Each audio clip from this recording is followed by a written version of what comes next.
All right, everyone, it's time to stretch a bit. We're about to dive into the really exciting stuff, generative AI, or GenAI for short. But before we get into that, I just want to say how glad I am that you've all hung in there with us so far.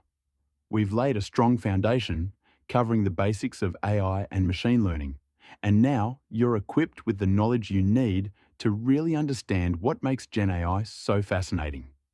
This next part is where we see AI not just learning and making decisions, but creating and generating new content, pushing the boundaries of what we thought was possible.